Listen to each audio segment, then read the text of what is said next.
So mga lodi, no, ito yung bagong invention natin, no. So gumawa tayo ng ganito para pang hakot natin ng mga trusses, no, para hindi tayo mahirapan. Usually kasi ang ginagawa ay gumagamit tayo ng mga tangke ng acetylene, no, ng oxygen. Pinapatong natin and then tinutulak, no. So medyo may katagalan at may kahirapan at medyo kailangan talaga ng lakas, no. Maraming tao ang kailangan diyan pagsisikwat. So naisip natin na gumawa ng ganito para mas mapadali yung trabaho at mapagpagaan din sa tao.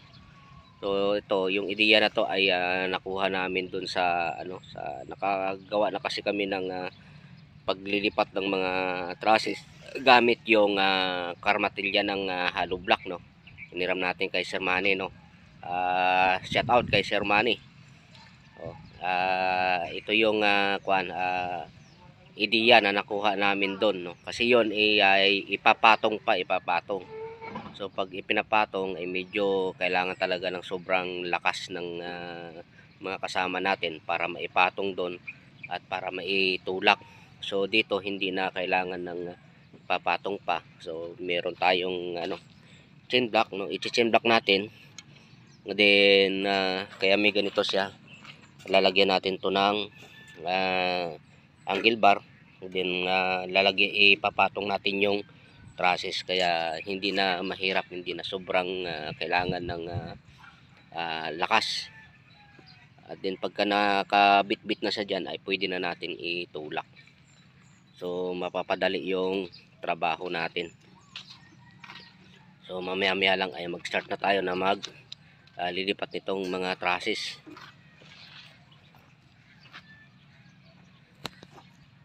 Okay mga lodi, no, the moment of truth dito sa ginawa nating trolley para kargahan itong ating trusses.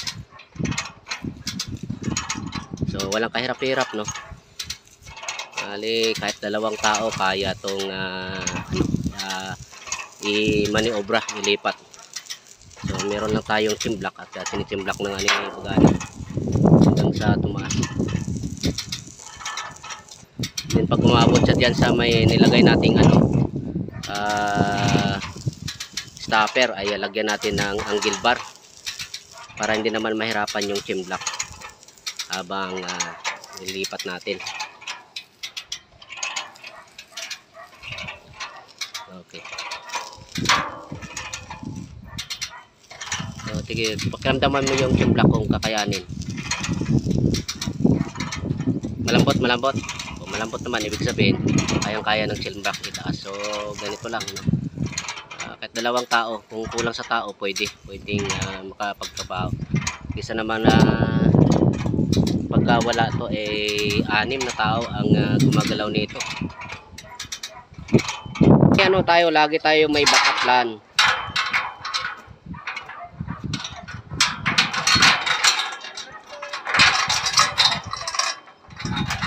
Ganun lang, no? First time kasi to gagawin kaya hindi pa natin kabisado kung paano, kasi ang basis to na nagkaroon tayo ng ganito. So lalagyan lang natin ng kadena para hindi mapersa yung ating chain block, kasi ita-travel yan, ililipat tong trusses hanggang doon. So pagka nalagyan nyo yan, i-release nyo yung chain block para magkaroon ng mawala yung pressure ng chain block natin, malipat dyan sa kadena na nilagay nyo. So mas okay yan kaysa magpakamatay tayo sa pagtinulak-tulak. So yung iba kasi dyan puro kontra ang puro kontra lang ang alam walang kabilib-bilib. O yan puro kontra ang alam release mo. Sige pa. Yan, tama na kasi yung pagbaba natin ngayon So kuha kayo ng pangtali dito na sigurado. So tali kasi natin dito Pero okay na, hindi naman siya ano naman, maluwag. Ibig sabihin, pababa yung pressure niya. Okay, okay. So, tali lang din. Hanap pa yung tali pa. Para yung lubid. Wag ba puputin? Tulak mo na. Ay, hindi na ako kakabit yan. Oh, sige, sige. Sige, hilahin mo nga bagani. Wala, hindi kaya. Hindi kaya ba? Tulak mo. Sige, dalawang tao. Tulak mo. Ito, tulak mo, Jay. Tulak. Hilahin mo, bagani ah. Hilahin mo. Hindi na ko para makangat dun eh. Pahila. Oh, sige, ano? Oh. Okay, ayan, umusad na mga lodi, no. So, ayan lang. Ano, hindi nakatiis yung mahilig mangontra, oh. Tumulong din. Puta na, ayoko yung kasi nahihirapan kayo. Oh, yung sinasabi ko, ayan, oh. So, 3 tao. Pero kahit 2 yan, kaya yan. So, ayan, oh. Hindi kita. Woo! Pag ganun yung likod. Pag ganun ka muna bagani. Diretso ka daw. Diretso ka dun sa isang kwan. Ade, sige. Kung mo kaya, diinan mo dyan. Di na mo dyan, patulak nila. Sakay ka. Sakay ka kaya. So medyo kwan, maganit itulak dahil bumabaon yung gulong sa kwan. Hindi pa na to nakumpak yung lupa. Sige, diretso ka muna, diretso ko. Oh, sige, pinit nyo na eh. Oh. Dito yan, dito. Dito sa isa. Dito? Tabi nyo muna yung ano.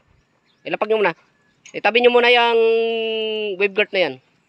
So, yun mga lodi, no, napaka-aluwan ng trabaho kapag pinag-iisipan, no. So, ito medyo dagdag to sa gastos. Dahil yung mga gulong na yan ay halos umabot ng 5,000 yung dalawang gulong. Yung ginamit nating ano dito, mga materialis na angle bar, puro scrap lang ito, no. Kaysa naman okay na yan. Kaysa naman ilalagay sa sako at ibibenta. So yan, dugtong ginawa natin na pag lalagyan itong gulong. Siyempre hindi mawala yung simplak sa kadena. So napakainam nito kahit na konting tao ay kaya. Ilagpas na yung dulo para para minsanan hindi na tayo hirapan pa magbuhat-buhat. So ayun, napakaaluan. Ayan, oh. Oh, itama nyo yung tama, yung paa niya ng trusses, itama nyo sa may poste. Ayan, Lapag. Okay, higpitan mo yung yung kadena para makalas yung higpitan mo itaas mo yung timblak para makalas yung kadena. So, ito mga lodi, no. Tingnan natin. ayan. Sige, kung makalas nyo na yung kadena, higpitan nyo pa. So, hindi natin to bubuhatin, no. Ang magbababa niyan yung timblak din. So, timblak din ang nag-angat. So, ibig sabihin, hindi napapawisan yung bayag natin dito. Right. Hindi kagaya nung gamit natin ay yung dating nating pamamaraan na tangke ng oxygen ay isang process pa lang nalipat natin ay halhal na tayo. Dito kahit na 10 process, no, hindi tayo papawisan.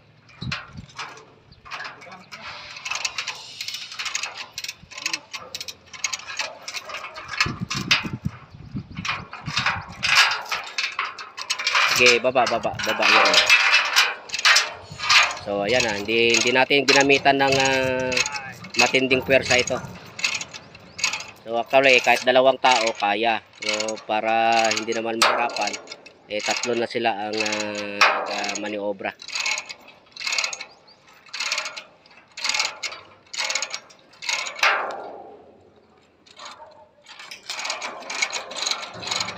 Camera. Tama ka pa Ito din Talagang forward mo. So ito mga lodi, no, huling process na to na ililipat natin kasi yung isa dyan ay dito lang yan mapupunta. So ito, dadalhin natin doon sa katabi ng isang process. Ito yung gagamitin natin para hindi na tayo mahirapan na magbuhat-buhat pat mabigat yan. So ganun lang, ititimblak lang natin yan.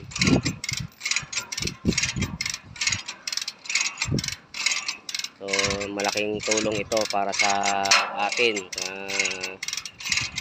naglilipat nitong process dahil mabigat.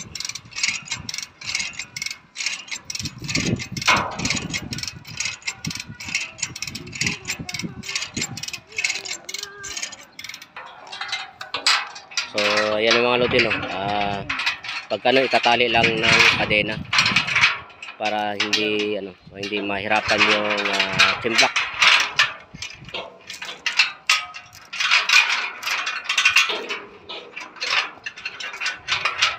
Kita mo ba ganito? Kita mo. Yan. Dumiling rad.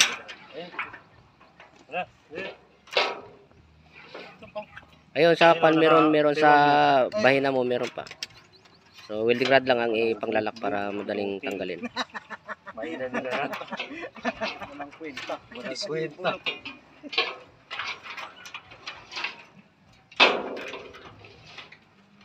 Okay.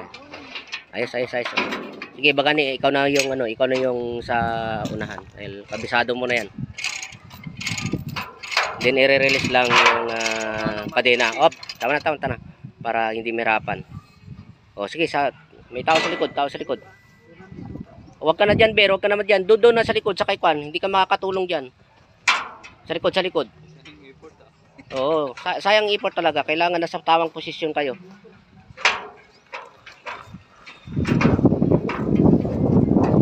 So, ganyan lang kadali, no? Pag ganun, no? Gani, doon muna. Popti ka na. Pupunta doon sa kwan, sa may bakante na yun. Pag ganun. Hindi, papunta dito yung puwet. Yan.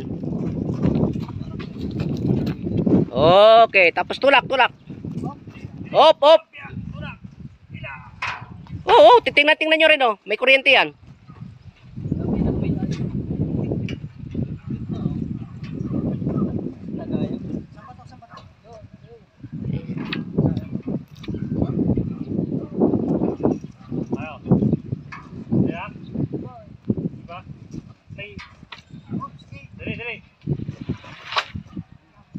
Sige, ilagpas nyo muna para makapwesto.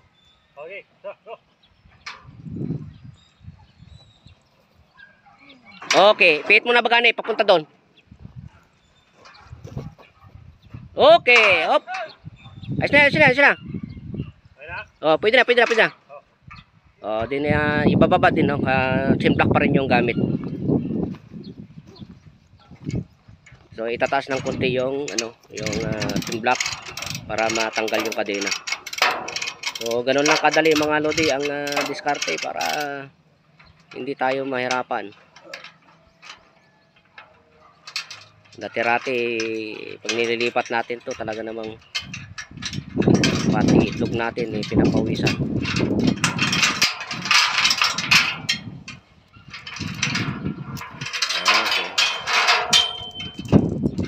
Okay. And i-release.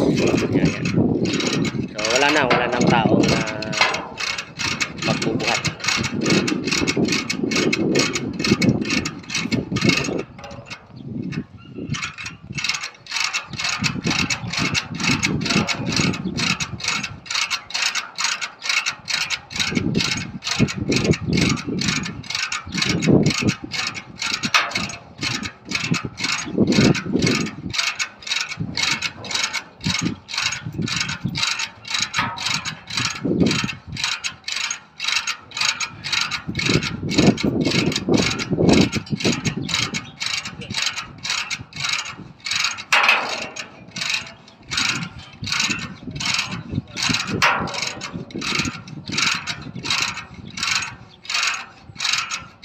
Okay, no. Yan na, nakababa na. Then yung isa bibit-bitin din natin 'yon. Ililipat din natin 'yan. Yung isa na 'yan.